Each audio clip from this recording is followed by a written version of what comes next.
Class 10th में है, scroll मत कर, ये रील तेरे लिए है, क्योंकि आज तेरी डेट शीट आ गई है।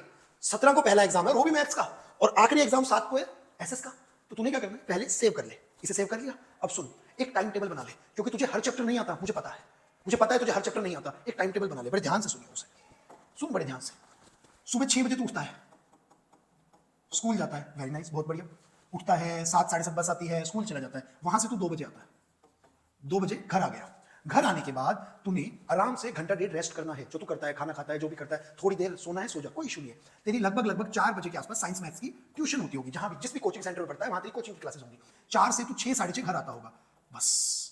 इसके बाद तूने आधा घंटा रेस्ट लेना है, 7 बजे तुझे कार्यक्रम अपना शुरू कर देना है। डिनर 9 बजे होता है, 7 से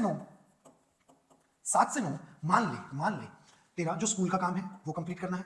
7 बजे स्कूल का काम है वो कंप्लीट करना है, रिटर्न वर्क इसी के अंदर कंप्लीट कर लेना है। और साथ में जो आज तेरी कोचिंग पे तुझे पढ़ाया गया वो सब कुछ तूने रिवाइज कर लेना है। ये सब कुछ तूने इन्हीं 2 घंटे में करना है, क्योंकि अब तेरे पास समय नहीं है। पहले जो स्कूल में रिटर्न वर्क है वो कर लेना है, और जो कोचिंग ने तुझे पढ़ाया उसको सारे को रिवाइज करना है। ये सब रिवाइज करने के बाद डिनर करने के बाद 10 बज जाएगी। 10 से 2, 10 से 12, 2 तो नहीं कर पाएगा, 10 से 12 तूने क्या करना है, 10 से 12 जो चैप्टर तेरे वीक है, मेन फोकस मैथ्स पे लगाना है और साइंस पे लगाना है। इन दोनों पर सबसे ज्यादा फोकस होना चाहिए। हिंदी एक लर्निंग सब्जेक्ट है, हो जाएगा, इंग्लिश भी हो जाएगा, एसएस तो करना ही पड़ेगा, वो भी हो जाएगा, कोई इशू नहीं है। एसएस में तेरी छुट्टियां कितनी है, एसएस में तेरी शायद 4 दिन की छुट्टी है, 3, 4, 5, 6 और 2 को भी पड़ेगा, एसएस भी कर सकता है, नो इशू। अब तो सुन, तूने करना क्या है, 10 से 12 में मैथ्स का जो चैप्टर, मान ले तेरे 5 चैप्टर वीक है, तो मैथ्स के एग्जाम्पल के लिए मैं मान लेता हूं तेरे को क्वाड्रेटिक इक्वेशन तेरा वीक है, तूने क्वाड्रेटिक इक्वेशन उठाना है। उसके पहले एनसीईआरटी क्वेश्चन करने हैं, इंपॉर्टेंट क्वेश्चन चाहिए मुझे, डीएम कर दियो, इंपॉर्टेंट क्वेश्चन चाहिए तो डीएम कर दियो। क्वाड्रेटिक के एनसीईआरटी क्वेश्चन करने हैं, प्लस पीवाईक्यू करना है, और कुछ नहीं करना तूने। प्रीवियस ईयर क्वेश्चन करने हैं, वो भी तुझे चाहिए, मुझसे मांग लियो, मेरे पास पीडीएफ अवेलेबल है पीवाईक्यू की, वो मुझसे ले लियो।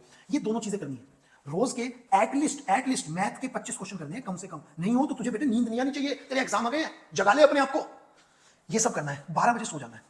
मैं बाकी सब्जेक्ट कब पढ़ूंगा, साइंस कब पढ़ूंगा, 25 क्वेश्चन अगर मैथ के करूंगा तो साइंस कब पढ़ूंगा, साइंस अभी मेरी बात खत्म नहीं हुई, साइंस पे आने से पहले ये जो तू कर रहा है रोज, ये तुझे सैटरडे तक करना है, मंडे टू सैटरडे। फिर सैटरडे नाइट या मंडे मॉर्निंग, जो तेरा सबसे, हर इंसान अलग होता है, जो रात को जाग सकते हैं कुछ लोग, कुछ सुबह उठ सकते हैं, जो तेरा नेचर है उसके अकॉर्डिंग इन 6 दिन के काम को फिर से रिवाइज करना है।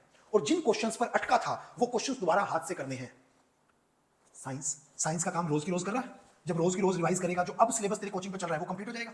कोचिंग तुझे रिवीजन करवाएगी, उस रिवीजन में तू दोबारा रिवाइज कर रहा होगा उसे, तो इसके अंदर साइंस लर्न हो जाएगी, कोई इशू नहीं है, साइंस हो जाएगी लर्न। फिर भी तुझे लगता है कि नहीं अभी भी वीक है मेरी साइंस, तो यहां पर आधा घंटा साइंस के लिए अलग निकाल ले। अच्छा, अब और सब्जेक्ट, अदर सब्जेक्ट्स का क्या करना है, संडे तेरा है, अब संडे रेस्ट डे नहीं है जो पहले था, अब तूने संडे के दिनों में बाकी सब्जेक्ट्स पर फोकस करना है, 1 घंटा हर सब्जेक्ट को देना है। ये बात ध्यान से सुन ले।